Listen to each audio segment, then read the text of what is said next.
So let's get started. I'm going to introduce our first speaker, who's Paul Hogan. He's the Chief Planning Advisor with the Department of Housing, Local Government and Heritage, and he leads out on the team on national, regional and urban planning since 2020. He was also responsible for establishing the 2 billion Urban Regeneration and Development Fund, and more recently inputted into Housing for All on planning and land-related actions. So please join with me in welcoming Paul to the stage.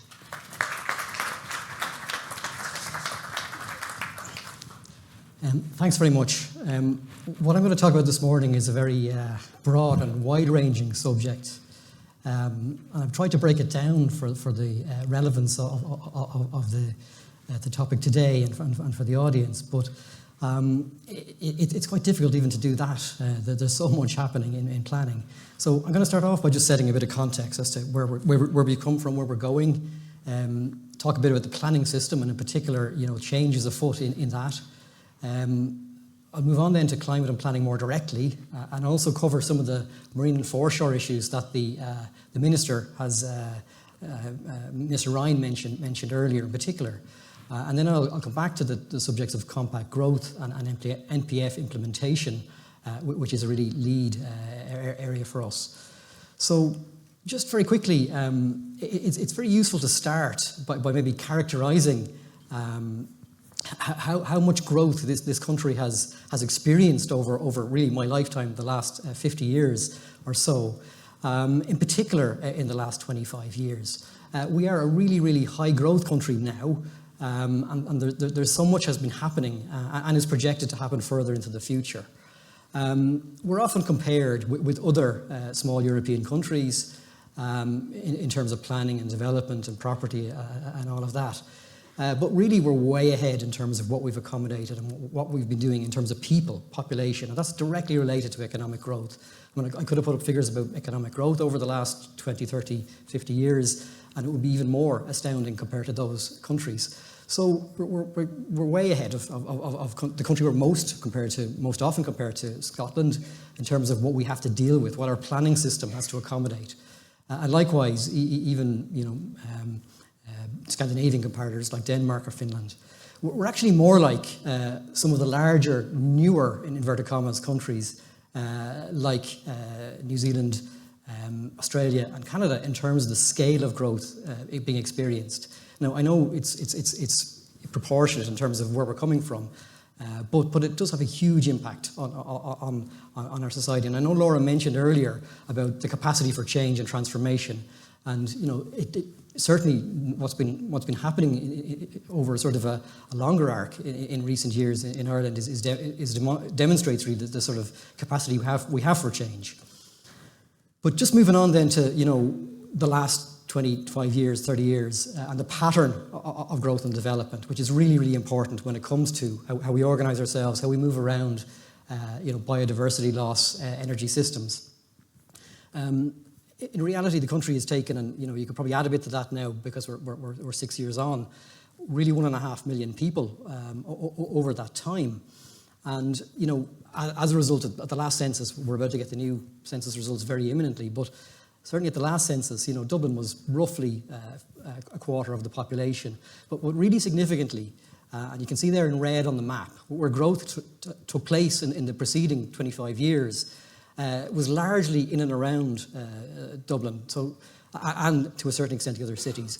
But by 2016, the population of Kildare, Meath, Wicklow and Louth was 2/3 that of the city itself. So we have a really, really big, commuter belt, an enormous dependence on Dublin. And our regional cities are only half of what those 4 counties accommodate in terms of population, and that does have implications for everything. By and large, we're an urban society, but not so much city-based. About 1/3 of the population lives in the cities, about 1/3 in towns and settlements, and about 1/3 in rural areas. So as well as, we've a good spread, but a lot of the population does live in rural areas, in particular in one-off housing. So, our experience of planning has been varied. I mean, there's been a huge amount of growth and development, as I've said.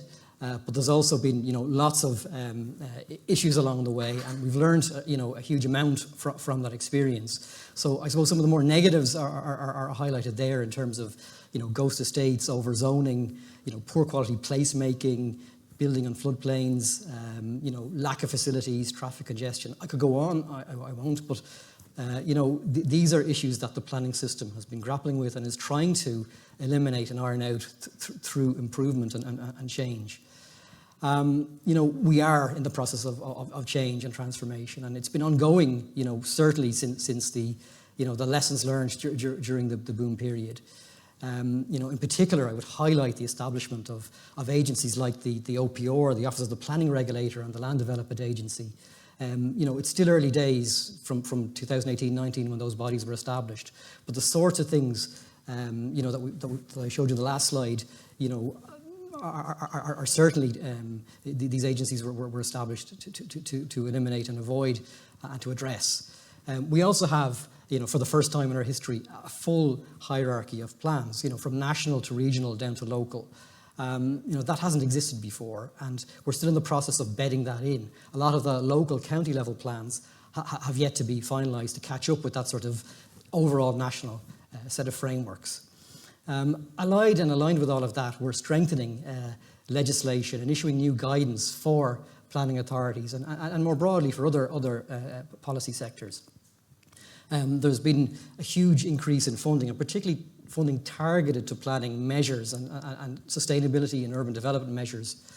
We've got the fund for unfinished housing developments, just to address one of the issues in the last slide. We've had the local infrastructure housing activation fund, and more significantly in recent times, we have the 3 billion urban and rural development and regeneration funds, and they're being deployed to transform our cities and towns and rural areas in line with the objectives of the national plan that we've set out, which is a national planning framework, which, aligned with the national development plan, seeks to ensure that planning investment match each other and are applied to a set of national policy objectives or priority objectives, including one of which includes transition to a carbon neutral and climate resilient society. So the National Growth Strategy is a national planning framework, and the aims of that in spatial terms are really threefold. To shift to a more regionally balanced, city-focused and compact growth pattern. And that's not, that's not characterised as black and white, one thing or the other.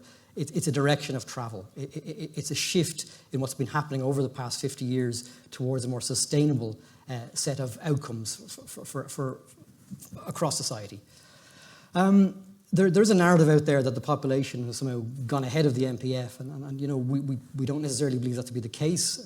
We understand the population probably passed 5 million people last year at some point, but the census, as I said, taken this year will confirm that, and we expect the preliminary results in a few weeks' time in June.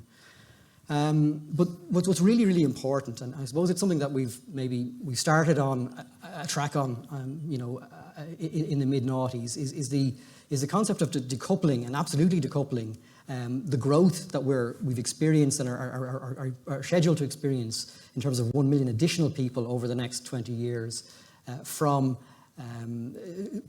decoupling emissions from that level of growth.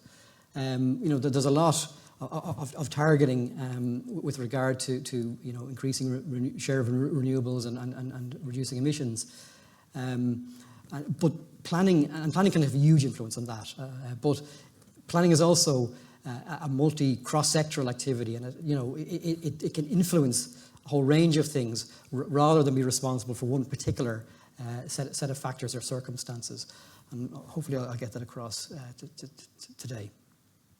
So the planning system, there's a number of, first of all, I should say that the planning system, covers forward planning, looking ahead, strategizing, plan making, for better places. But it also encapsulates the decision-making system when it comes to development consents, which should be informed by forward plans. We have a number of strategic priorities that we're pursuing for the planning system. And I'll cover that in a second as to how we're doing that. But I suppose first and foremost, it's NPF implementation. It's striving towards that national development strategy, that direction of travel that I mentioned. And that has to happen across government departments, across all sectors, but also through that sort of hierarchy of plans and the planning system, so that we can move towards a more plan-led system. And that is really important, because it's about having the conversation up front earlier on rather than at the decision-making stage. We're also seeking to enhance and better inform decision-making processes. And I'll cover the very briefly, legislative reform, new and updated guidance, and other things like resourcing, training, and digitalisation.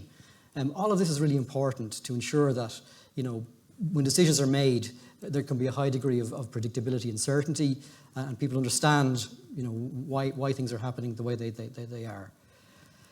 It's also really critical, and I suppose we've come through a series of crises. We're arguably facing up to the Ukrainian one as well right now, but there are the ones that are with us in terms of housing and climate action that we also need to prioritise, and they're particularly highlighted for all of our work. And then finally, and not finally, but certainly up there is the establishment of a national marine planning system, and that in particular to target the consenting system for offshore renewables. I know that was mentioned by Minister Ryan already today. In terms of plan making, the national planning framework is in place, the RSCSs, the regional strategies are in place, and all development plans, bar one, are either recently reviewed or undergoing a review. The chart on the left shows the different levels of progress. A key role for the Office of the Planning Regulator is to assess all of those plans, to evaluate them as they come through the system for compliance with good planning policy. And where they fall down on that, he makes a recommendation, the Office makes a recommendation to the Minister to act. And that's the policing nature of the system as it stands now. And that is, there's a lot of commentary around this. And I think it's very much representative of the friction in terms of imposing that kind of tiered hierarchical system on what was very much a kind of a set of individual local authorities, each doing their development plan, as they saw fit, in line with a broader set of national policies. We now have that sort of more definite framework, set of frameworks in place, and that is a big change. It didn't exist prior to 2018. In terms of planning activity, the system deals with more than 30,000 planning applications every year, and the vast majority of those are actually granted planning permission. Less than 10% end up at appeal with An Bord Pleanála, and less than 10% of those end up as judicial review cases. But there's an enormous amount of activity and throughput in the system. And it's very much a time-bound system, particularly at the local authority stage, where there's an 8-week decision-making window. Thereafter, it broadens out for An Bord Pleanála in terms of 18 weeks, and thereafter then to the courts, which can take a longer period of time. We have seen a significant level of growth in the number of judicial review cases, which is I suppose the further iteration of the planning process beyond the local authority consent stage and the An Bord Pleanála appeal stage. In particular, while the strategic housing development period of operation was there over the last 5 years, a large number of housing applications ended up and are currently being dealt with judicial review. Now, we can all suggest reasons for that, but certainly it is the case that there has been maybe a shift in the balance in the system. Where applications went directly into An Bord Pleanála, people felt excluded from that process to a certain extent, and felt their only recourse then was to the courts thereafter. But it's not just housing. It also affects in large-scale infrastructure projects, including renewable projects and offshore renewable energy, and indeed flood relief schemes too. So, it tends to be the larger urban and significant large-scale projects that affect people and people have strong views on. Now, all of this is informing, how we progress the evolution of the system, and there is a very ambitious programme of legislative reform underway. We have replaced SHD, Strategic Housing Development, with large-scale residential developments, LRD, within the local authorities, so that's reverting the decision-making role back to the local authority. That's already been done and is rolling out, while there's still a we're still in a transitionary period with that. We are looking at judicial review reform, and this is a sensitive area, but whatever we do will not compromise our commitments to Aarhus. Certainly in the first instance, what we're looking at doing is simply ensuring that all administrative procedures are exhausted prior to judicial review. And there is a larger scale planning review underway that will cover this. There's also the establishment of a planning and environment division of the High Court, which will be a more specialist division to deal with planning and environmental cases. And it is intended that will incorporate I suppose a more streamlined, quicker decision-making process with expertise. We're also progressing a series of active land measures through a bill that we published prior to Christmas, and that will bring forward land value sharing and community gain through the planning system by capturing a share of the uplift and value of development. And that will be important, particularly for urban areas where land is so expensive and it's so difficult to secure brownfield development. And the difficulty with that is it's kind of creating a kind of a viability imperative towards greenfield and outside cities and towns. And to support that, we have an urban development zone concept, and we've also worked with our colleagues in finance to ensure that a residential zoned land tax is put in place to better address the issue of zoned land that's not coming forward for development. So this is all about activation, particularly for housing, but also for urban development. And then finally, and probably most significantly, the Attorney General is leading a review of the Planning Act. And this is an enormous piece of work. It's only happened once before in the history of planning in the state, in the run-up to the 2000 Act.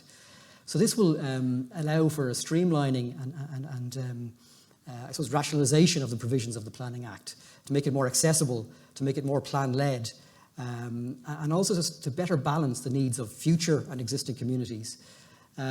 This work is underway by a team largely comprised of lawyers with planning input as well. And it's being engaged with by a section within our department as well, in relation to the ongoing work. So there's a series of 17 or 18 work streams, all of which are reporting and all of which will feed into a revised and streamlined act to clarify the legislation. And this is there's a big opportunity to better reflect the engagement of planning and climate in that. So just moving on then to that particular topic, and really it is the core theme of today. The Climate Action Plan includes a large number of actions, as you all know, and some of them relate directly and indirectly to planning. Perhaps the most direct and important one for us is implement the National Planning Framework. There isn't one planning measure that can be identified sectorally for us, but there is a huge range of things that we need to continue to do to strive towards. There's also other more specific ones as well to do with onshore renewables, particularly for wind, and also to develop that system, as I said, for offshore renewables. The Planning Act as it stands, and as it will obviously be reviewed to include, includes a mandatory objective towards climate action, in particular the promotion of, and this is a paraphrase rather than an exact wording, the promotion of sustainable settlement and transport strategies, including measures to reduce energy demand and greenhouse gas emissions. We've also recently introduced a requirement to take account of the local authority climate action plan, which should sit alongside the development plan. There's already some very interesting work emerging, on foot of this particular requirement, and the OPR, through his the office's research function, has published a very useful toolkit or guide for local authorities, and it does, provide an opportunity for some good practice to be displayed. So what local authorities are already doing in terms of measures that can be taken, but clearly there's a need for more and for all to be best in class rather than just a few examples. We are working on updated statutory development plan guidelines, which are almost complete with the printers at the moment, and they will reflect some of this. The wider climate dimension is very much embedded into the National Planning Framework and the National Maritime Marine Planning Framework as well.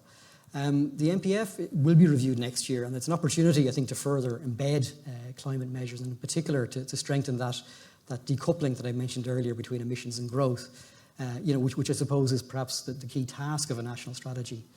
But other themes are certainly addressed, including renewables, particularly in terms of solar, wind energy, offshore renewables, coastal change management, biodiversity, the Water Framework Directive, and other relevant EU directives. The difficulty is there's so much environmental regulation that is directly related to planning. It can overwhelm planning and can create a sort of a degree of confusion. So, one of the key tasks is for that to be appropriately related and clarified for people as well, because it can be impenetrable, and that's part of the task of the review.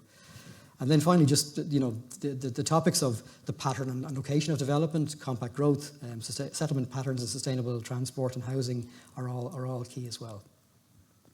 Now, I could have given the whole talk on any one of these particular areas, but just suffice to say for today that the wind energy guidelines remain a work in progress with the Department of Environment and Climate Change, in climate.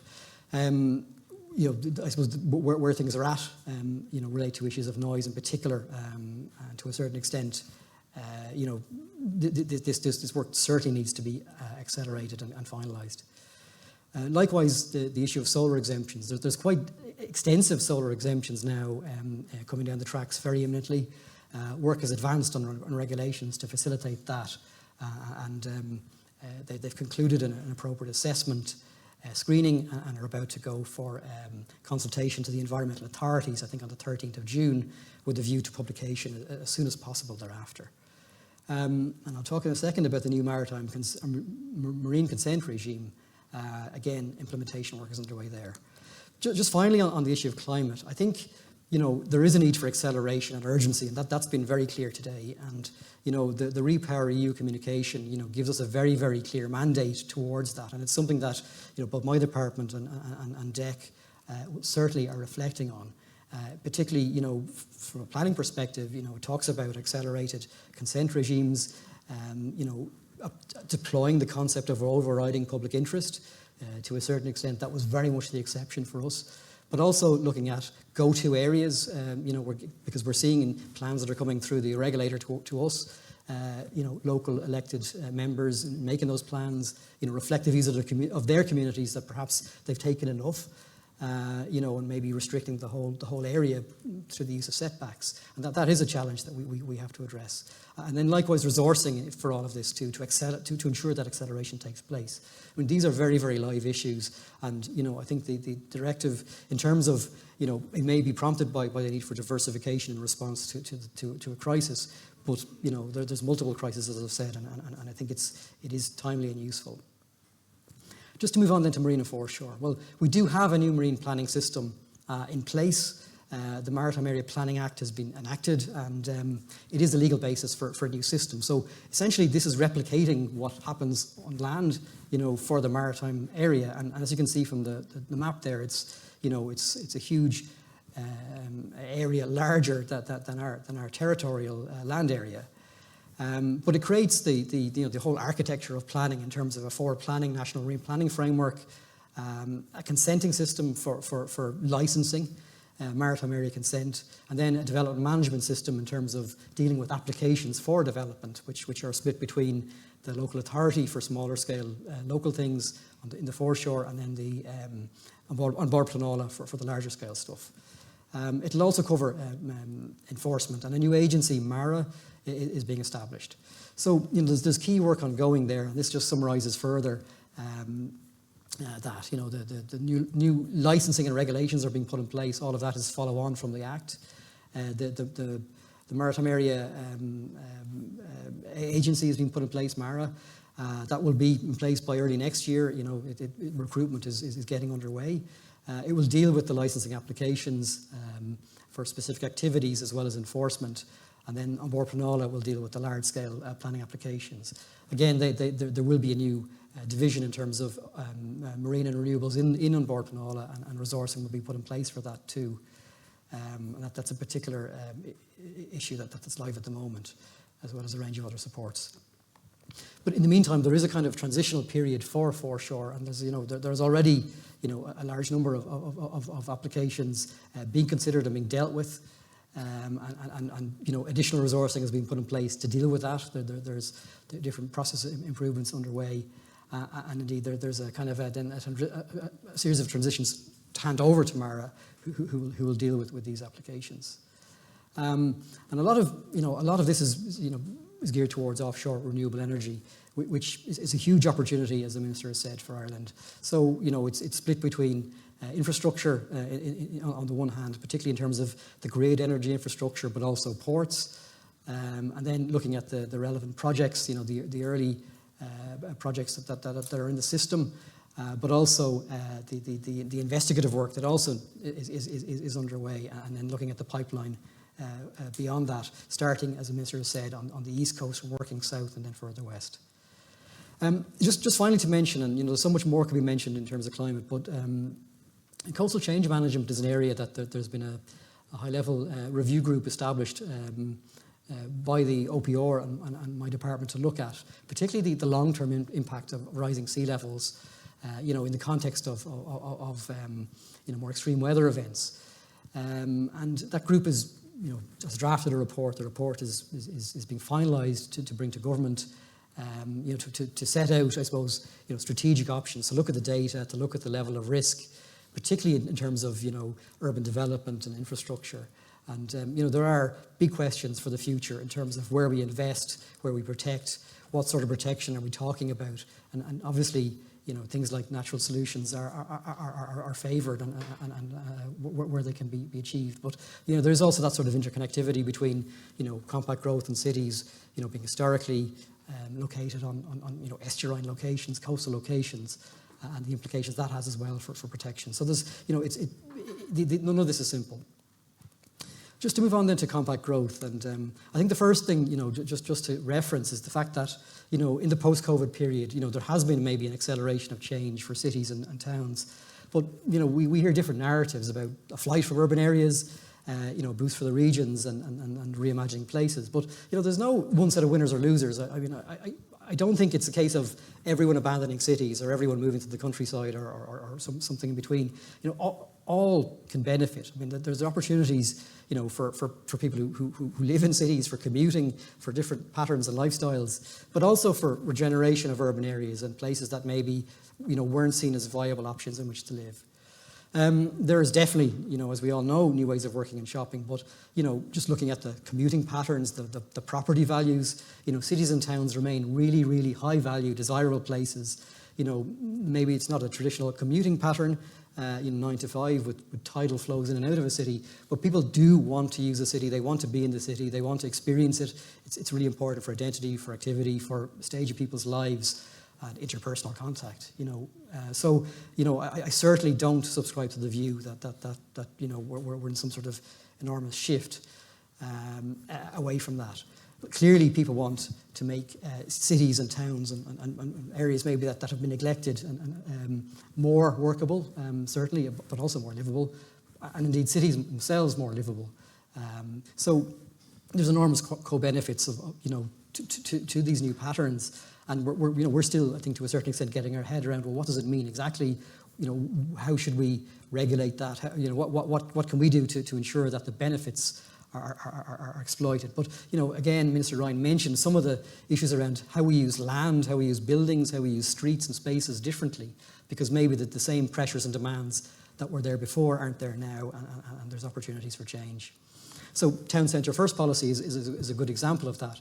It's a programme for government commitment, launched earlier this year after a lot of work between the Department of Rural and Community Development and my department to establish a way of regenerating, towns and villages, working, I suppose, top down and bottom up. So putting in place, supports at a national level in terms of a National Town Centre Regeneration Office, but also then providing the tools, the finance and the expertise, through Town Centre Regeneration Officers and local authorities, learning from other processes like the work that the Heritage Council has done on historic town health checks, to mobilise communities and ensure that people, you know, have a stake and have ideas that can be brought forward as to how their places can become more successful and livable.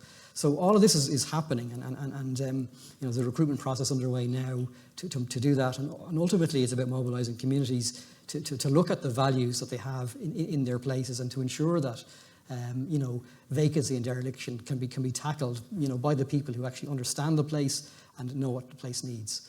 Likewise, at a bigger scale in more urban areas, we're integrating, you know, the whole, I suppose, urban development process with mobility.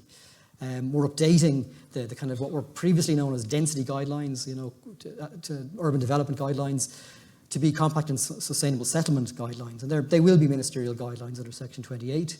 And part of the reason for this is to provide a more tailored set of solutions for different scales of places. So to move away from this one-size-fits-all in terms of, you know, densities or and to a certain extent height as well. Although, you know, there's a lot more could be said about that. But we're likely to have this you know, published in draft by the autumn. We have a working group underway for that, but also for larger scale development opportunities to create sustainable development in terms of brownfield sites and greenfield sites in urban areas. You know, one of the things I worked on when I was in local authority over 20 years ago was Adamstown, and it's still being worked on as a sustainable suburb. You know, we really should have been able to do that more quickly and more of them as well. Again, another thing that you know, is DEMER, is the Design Manual for Urban Roads and Streets, and again, that's about facilitating active travel, and it's something that you know, a lot more could be done on in terms of its rollout. And I know there's a big program now through the local authorities for active travel, and indeed, I would mention as well, you know, some of that sort of land activation stuff I talked about will facilitate the likes of large-scale urban brownfield regeneration. You know, the likes of City Edge in Dublin, which is really the Nath Road area and a long-term prospect for redevelopment in Dublin, you know, because of its proximity to everything, rather than building anew outside the city. Because of pressures of time, I won't go into the detail of this, but it's worth just saying that you know, in terms of land activation, you know, what we are looking at here is kind of a more up-to-date version of the Kenny report to tackle urban land and to facilitate large-scale urban development. To ensure that the needs of individual property owners, you know, don't thwart what should really happen, you know, in concert at a large scale, and create a really sustainable, good place, as opposed to, you know, a series of isolated island sites or, you know, apartment blocks that really, you know, could be so much better if someone had thought about all of what's needed together. You know, so all of this is very much, you know, happening. We published legislation, as I said, in December, and we're under pressure to bring this to a head in line with that planning review so that the two coincide by the end of the year. The programme of planning guidelines is underway. The development plan guidelines is done, it's just about to issue. SEA guidance has been issued. We've drafted rural housing guidelines, obviously, again, a very sensitive topic in Ireland. It's been through our ministers and it's at the kind of SEAA stage before we issue it for public consultation, which we hope to do later in the summer. And as I've mentioned already, we're working on the urban guidance as a follow-on to the rural one, and post the AG's review, we'll move on to development management, and that's the consenting system. So just very quickly at the end, I kind of wanted to maybe just touch on how we're doing, and I think, you know, I'd caveat this by saying, look, it's very early days in terms of a national strategy like the MPF. You know, a lot of what's been built over the last 4 years was consented or designed ever before the MPF was concluded. So we're really dealing with the kind of the transition, the hangover from the past. And we have a huge target, and, you know, 35,000 homes per annum over the next 10 years are required. But, you know, as we've been saying today, everything is critical. Every decision, you know, will have an influence on the future. So you can see there the way that, you know, even just the last few years, completions are roughly 20,000 per annum. Commencements, that starts on site, you know, we're at about 30,000 last year. And then permissions are running at around 40,000. So there's a kind of an upward trajectory, and it's going in the right direction. But I think when you just look at it in terms of the three kind of spatial metrics that we've set in the national planning framework, in terms of regional balance, we've looked for this kind of 50-50 split between the east and the rest. And, you know, we're more like 60-40 right now. You know, and that's been simply because of the strength of Dublin and its commuter belt, and the fact that, you know, that pattern we've seen continues. It's been really difficult to secure the levels of development and the levels of brownfield development in the city that we would wish to see, particularly in Dublin City. And a lot of that's down to, viability, but also public acceptance of higher density housing and development, and all of what goes with that in terms of quality of life and placemaking. So projects like Bus Connects are really important. Urban greening projects are really important. And I think, anything that makes life better in cities and accepts the fact that, more people are going to live in these areas is really important. In terms of city-focused growth, there is perhaps this is the kind of concentration versus dispersal issue. And again, while there's some sort of positive shift, the difficulty is it's heavily weighted or skewed by the fact that most of what's shifted is actually in Dublin. It's been 30% of completions have taken place in our cities over the last 3 years or up to 21. But 40% of the starts and 50% of the permissions were in cities in 21. The difficulty is that's, as I said, focused on Dublin rather than balanced across all 5 cities. So Dublin dominates. But as I said, there's some green shoots there. Cork in particular, which is the kind of the largest alternative to Dublin, and we've put a lot of effort and investment into projects in Cork that will come forward in the coming years, like Cork Docklands. Starts are up hugely in Cork, nearly by 100%. But activity in the cities is lagging behind. There's no two ways about that. And then just finally, in terms of the MPF and its implementation, compact growth. And again, we've got ambitious targets, and a lot of this, is to do with, operating within the envelope of our existing cities and towns. So targeting 50% of housing in cities, 30% in settlements elsewhere.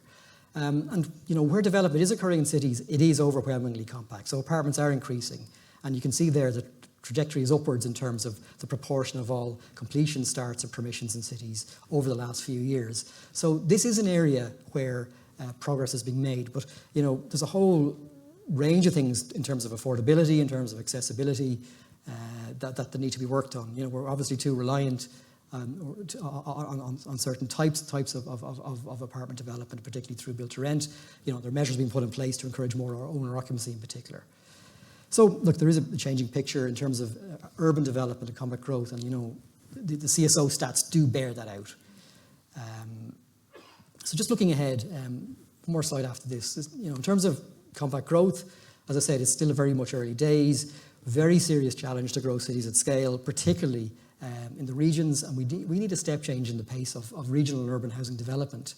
But we also need to, see through the further reform measures that I've mentioned to assist urban land activation in particular, because that really is, the key to ensuring that we can develop our cities more sustainably, particularly in terms of affordability, cost, and viability.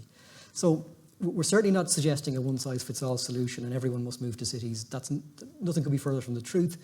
But we do need more tailored strategies depending on where you are, and not necessarily see apartments in very small settlements and that sort of thing, and facilitate appropriate alternatives, perhaps to one-off housing as well, which we are doing through the guidance. And one of the key areas here for us, and this is also for the next NPF, which is only around the corner, is to quantify and deploy the carbon reduction benefits more effectively in terms of compact growth, because we haven't been able to put numbers on it. We don't have, a set of alternatives that people can say, well, if you adopt this strategy, it will actually, have a real impact. It often comes in as a sort of secondary argument, but it needs to be more to the fore, and it's something that, we have certainly on the OPR as well, have commissioned research into, and we'll do some more. So I've only one slide of conclusions you'll be glad to hear. I think there's a lot's been covered there, and it's very hard to sort of, reach definitive conclusions on so much is work in progress. But look, it goes without saying, we need to continue decoupling emissions from growth, particularly given our country is on a high growth trajectory. The planning system needs to continue to transform, reform, and evolve, but also offer, certainty. We can't be in this continuous state of change. We do need that certainty and consistency, and that's very much part of our agenda. Planning is wholly cross-sectoral. We need to work with other policy areas, in relation to the pattern and location of development in whatever that sectoral area is. And also related decision-making processes. But planning itself isn't a solution. So we're very much working with Department of Environment, Department of Transport, Department of Public Expenditure, on a whole range of things. Across the board, every government department, every agency. Behaviour change and public acceptance. I think this is the kind of this is a really big area when it comes down to local decision making and actually implementation and action on the ground. And the plan-led system needs to be able to accommodate that. The people around the table, as was said earlier, at an earlier stage. We also need to be open to reprioritising investment, and we're seeing that already in terms of active travel, but there's more needs to be done. And then just very finally, accelerated action, as we all know, requires an openness to more radical scenarios. And COVID was a perfect example of how we colonise street space in towns, and you can see there from the image. Planning can really facilitate that and lead the way and support it, and it's something that we're very, very happy to do. So it's a lot more than just a regulatory system to do with decision making. It's also about it's about looking ahead and kind of setting out the future and the future that we'd all like to see. So that's it. Thanks very much. Thanks very much, Paul. If you want to join me here, look, thanks for that. I mean, that was a tour de force in terms of spelling out for us the challenges ahead, I think, for the planning system, some of which are driven, I suppose, by just the demographics that we're coming, but also the opportunities around kind of where mitigation is going in terms of some of the plans that the Minister was talking through this morning, but the real pressures that's putting on the planning system, and I suppose that kind of reflection on whether or not the legislative framework is fit for purpose and what needs to be done in terms of planning into the future. So I think we'll get into some of that in the discussion that's going to follow. But